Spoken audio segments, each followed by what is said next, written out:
जत शहरातून एक महत्त्वाची बातमी समोर येते आहे. तहसील कार्यालयासमोरील खोकीधारकांच्या प्रश्नावर आता महाराष्ट्र नवनिर्माण सेना आक्रमक झालेली आहे. मनसेचे तालुका अध्यक्ष कृष्णा कोळी यांनी प्रशासनाला थेट इशारा देत खोकीधारकांना तात्काळ दिलासा देण्याची मागणी केली आहे. खोकीधारकांकडून कोणतीही आर्थिक देवाणघेवाण झालेली नसल्याचा दावा करत त्यांना काही दिवसांची मुदत द्यावी असे त्यांनी स्पष्ट केलं आहे. सध्या सुरू असलेल्या कारवाईमुळे अनेक लहान व्यावसायिकांच्या उदरनिर्वाहाचा प्रश्न गंभीर बनला आहे. दरम्यान आज प्रशासनाकडून खोकीधारकांचे लाईट कनेक्शन कट करण्यात आल्यामुळे नागरिकांची मोठी तारांबळ उडाली आहे. यामुळे व्यवसाय पूर्णपणे ठप्प झाल्याचं चित्र पाहायला मिळत आहे. तहसीलदार प्रवीण धानोरकर यांनी या प्रकरणात मानवी दृष्टिकोन ठेवून निर्णय घ्यावा अशी अपेक्षा व्यक्त करण्यात येते आहे. तसेच तहसीलदारांवर करण्यात आलेले आरोप निराधार असल्याचं स्पष्ट करत प्रशासनाची बदनामी होऊ नये याची काळजी घेण्याचे आवाहन करण्यात आलं आहे. प्रशासनाने या मागणीची दखल घेतली नाही तर मनसेच्या वतीनं आंदोलन छेडलं जाईल असा इशारा देण्यात आलेला आहे. जत शहरातील लहान व्यावसायिकांचा प्रश्न पुन्हा एकदा ऐरणीवर आला असून आता प्रशासन काय भूमिका घेते याकडे सगळ्यांचं लक्ष लागून राहिलं आहे. जतमधून सांगली जिल्हा प्रतिनिधी राजू शेख यांचा रिपोर्ट. आज तहसील कार्यालयाच्या समोर असलेले सर्व खोकीधारक इथे उपस्थित झालेले आहेत.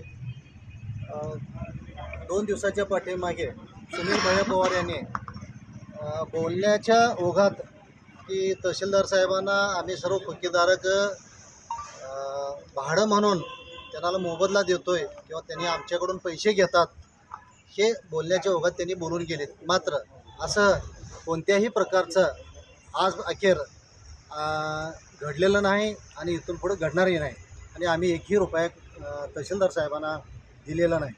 त्यांनी आमच्या एकही रुपयाच्या मिळत नाहीत. दुसरी गोष्ट की तहसीलदार साहेबांनी आम्हाला थोडंफार सहकार्य अजून थोडं दिवस करावं लागेल. पाठीमागं आम्हाला 6 महिन्याची मुदत त्यांनी दिली होती, ते आम्हाला मान्य आहे. आता जस्ट त्यांनी MSCBला पत्र काढल्यामुळं MSCBची माणसं आमच्यापर्यंत कनेक्शन कट करण्यासाठी आलेले आहेत.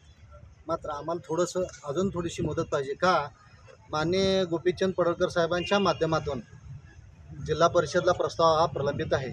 जिल्हा परिषदची बॉडी आत्ता स्थापन झाली आहे. जिल्हा परिषदकडून जे पंचायत समिती बांधकाम विभागाला पत्रव्यवहार झालेला आहे त्यांचा आणि याची मोजणी झालेली आहे. जे गाळे पाठीमागं काढून भाडे तत्त्वावर देण्यास त्यांची मान्यता आहे आणि देण्यास हरकत नाही असं त्यांनी पत्र दिलेलं आहे. तर येत्या 2 महिन्याभरात ते प्रोसिजर पूर्ण होईल. आम्ही आमदारांच्या पाठीशी सर्वांनी खंबीरपणे थांबून त्यांना विनंती वजा करून आम्ही येत्या 2 महिन्यात आम्ही सर्व गाळे स्वखर्चाने करून घेऊन आम्ही आमच्या जागेमध्ये जाऊ. तरी त्यांना खरी परिस्थिती काय माहीत नाही किंवा कुठल्या एखाद्या आपल्या इथं सर्वजणच आहेत त्यातल्या एकाही व्यक्तीला त्यांचा संबंध झाले नाही. तरी पण आम्ही सुनील भाईंना भेटणार आहे. आम्ही सांगणार आहे सत्य परिस्थिती काय आहे की जेणेकरून आम्ही कधी 1 रुपया दिलेलं नाही. त्यांच्यावर झालेला आरोप आहे तहसीलदार साहेबांच्यावरती हा चुकीचा आणि बिनबुडाचा आहे.